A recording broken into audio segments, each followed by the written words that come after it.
find something that I want to act out on and express my voice through, and that is through something called a full moon membership with me. Every full moon we're going to do distance Reiki, and throughout the month you will get a surprise perk. It might be a guided meditation, it may be a surprise package in the mail, just to support this path that you're taking every day. And I see you. I want you to know that I understand that sometimes our journeys feel heavy for no reason at all. Support where you're at, and in doing this full moon membership I can kind of cultivate more relationships and also make this a serious part of my business.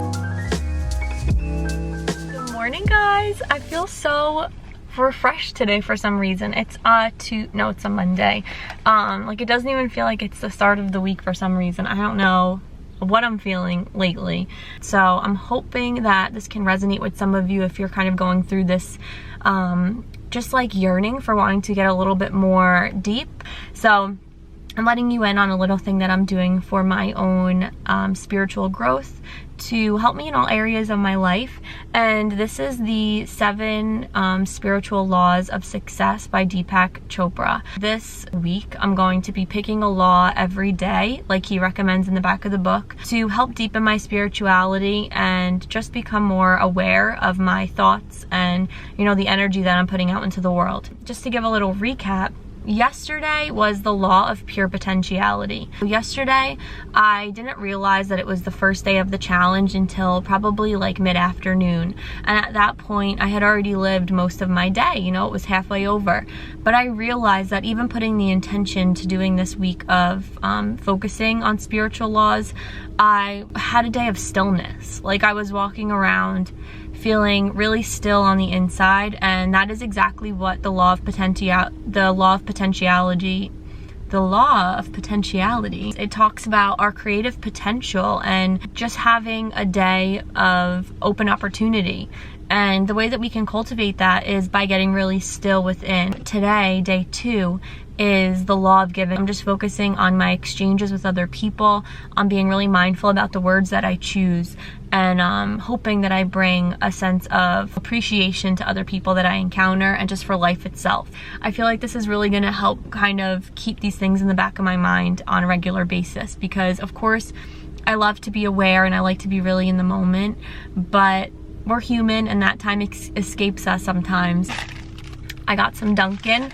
I'm gonna eat my little turkey sausage sandy, and then I'm heading up to the city for a postpartum shift. So it's gonna be a good day.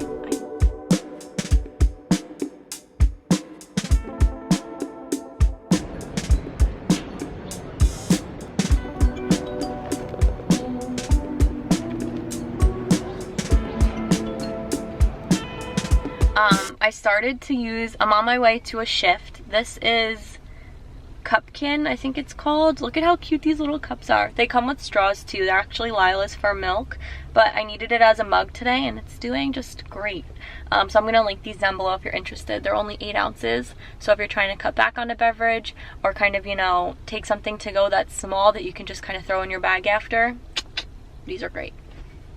Morning, guys. It's day 4 and I want to give you a little recap on yesterday, day 3, and today, this morning. So yesterday was the law of karma and cause and effect, and the way that I kind of integrated this into my life yesterday was through like my mental space. I tried to be more present, was not on my phone as much at all. I thought about the consequences of not doing things or doing things. So when it came to thinking about working out yesterday, I didn't actually work out. Looking at it like this cause and effect helped me break it down and understand, like, I don't need to do this for my ego. I want to do this for my soul, like my actual like being. Third way I integrated it was I really focused on my solar plexus area, which Deepak mentions in the book. I'm very in tune with my solar plexus area. That's where I feel my anxiety. That's kind of where I hold uncomfortable feelings.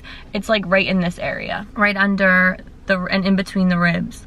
And this area is so sensitive to me. And yesterday, when I was reading about the law of karma, I put my one of my new crystals there. I forget the name of it, Aphrodite or something. It was great. I put it there and it's a grounding energy, and I just felt like I was clearing anything that was stagnant in my solar plexus area. And this is a place, if you know about the chakras, where you kind of hold, and in your heart, anything that's not really working for you, like you can sometimes feel it in these areas. Sometimes this is also kind of the gut feeling. So I really focused on that area yesterday, like making decisions and how I was feeling based off of how my solar plexus was feeling. These laws will probably be with me forever, because I was thinking about, you know, day 1 and day 2 on day 3 and really integrating those aspects in my life still.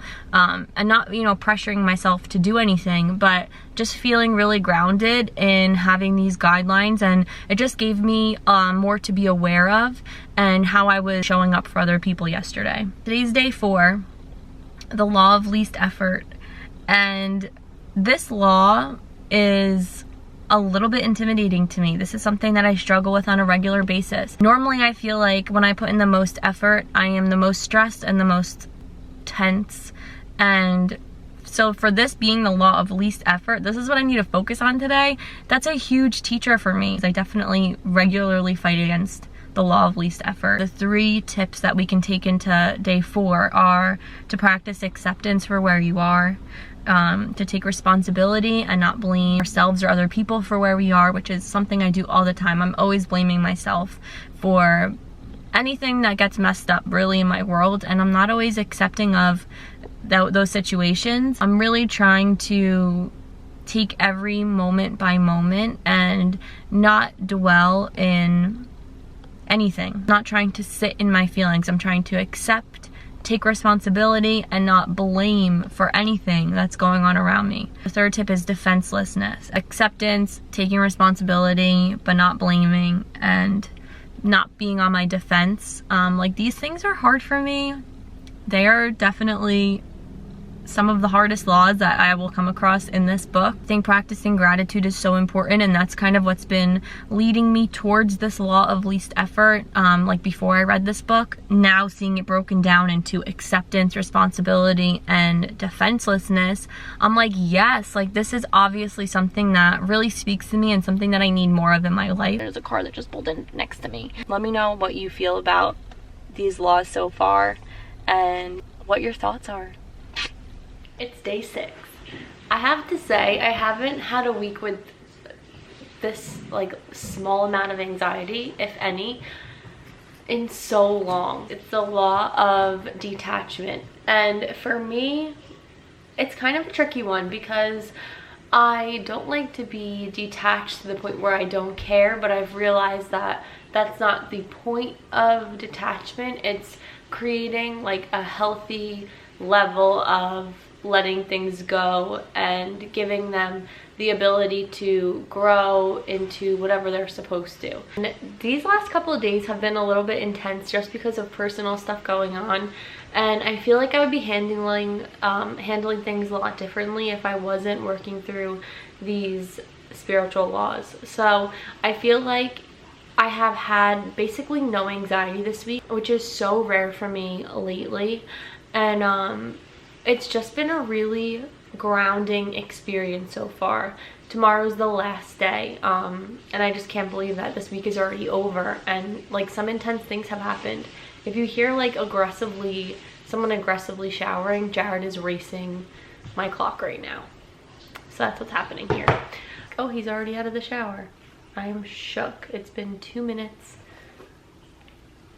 This law, the idea is to have this healthy detachment to things that are happening in your life, not only for creative purposes where you kind of get rigidly attached to like a process of things, or finding a dream job, or finding the ideal partner. It's creating that healthy detachment where your intentions are put out there by your aura, by your actions, by the way that you live your life, and then this healthy law of detachment to just like let all of the expectation go and just allow things to kind of play out the way that they're supposed to.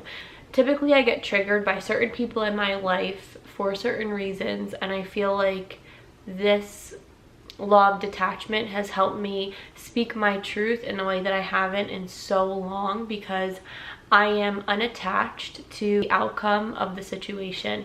And I think that all we can really do, especially in situations that are like highly emotional, or that we're like easily triggered by, or that like pattern behavior that normally doesn't serve us, I think that the best thing that we can do is just to speak what's on our mind and just be real with our feelings. And however somebody handles that, of course within reason, is just the way that they handle it, and not something for us to be attached to, somebody else's reaction.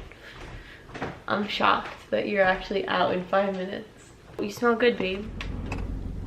Drum roll. So yesterday was day 7. I'm shocked that this week flew by so quickly, and it was like, I need to put the AC on. It was a pretty busy week. I feel like a lot of stuff was also like coming up for me. I don't know what this little red mark is. I had some unexpected things come up where normally I would handle them poorly, and I was super impressed by the way that I reacted to things. I think I totally did better than I normally would if I wasn't focused on these laws. And this is the thing about spirituality. I have been turned off by spirituality in the past because I kind of would put it in the same category as religion, and I know that that's not it. Spirituality, in my eyes now, is just accepting that there's more going on than this human experience. I believe that there is so much more that we can't even wrap our minds around, and that humans sometimes forget about. Something that I've gained so much out of this whole week that was so needed to be understood is that spirituality is not doing all of these different rituals. Of course, rituals can help lead us into that greater sense of knowing, but to me it was the fully like studying and understanding that there is much more going on in the world, both obviously through this human experience and energetically, that I can put my energy into if I am feeling worried or anxious or fearful. Accepting that I'm going through what I'm going through at times to possibly help someone else's experience has been an eye-opener this week. The law of Dharma, of finding our purpose, has shown up in a huge way for me. Dharma is when you find your purpose or your unique gifts or talents and you allow that to collide with services for other people. It doesn't mean that it's like one career or one service, but when you are living this purpose and serving people, it's like the ultimate goal. It's like the dream job. It's feeling like our purpose is helping other people, and in turn we're filled up. If you have ever felt like you are copying somebody else, or that whole imposter syndrome that people talk about, finding your own unique talents and focusing on those when you go to work or when you are taking part in certain things, that allows you to be filled up because you know what you're good at, you know what you get complimented on, you know what you like to do, or how to be for other people. And when you can live out that unique gift through a service like a job or a day or an action, there's nothing more fulfilling than that. I am still new at understanding dharmas. This is like new lingo for me, but I feel like I've opened up this new voice of mine. But it's been through this week, through practicing these laws and understanding that there's so much more happening, and that I can be my best self by learning my voice and how to help other people. Yesterday, I basically came across an offering that I want to offer to you guys and to anybody that comes across my work. I have created a full moon membership, and in this membership we practice Reiki once a month together during a full moon. And you don't have to be a Reiki practitioner. This is just me sharing Reiki with others during the full moons of every month up until 2022, which I may continue the membership past 2021, but I just want to see how it goes. Every full moon we're going to do distance Reiki, and throughout the month you will get a surprise perk. So it might be a guided meditation, it may be a surprise package in the mail, it may be something to further your like gaining clarity in certain areas of your life, just to support this path that you're taking every day. And I see you. I want you to know that I understand that sometimes our journeys feel heavy for no reason at all. I support where you're at, and in doing this full moon membership, I can kind of cultivate more relationships and also make this a serious part of my business. If you're interested in signing up for the full moon membership, I'm gonna leave all of that stuff down below.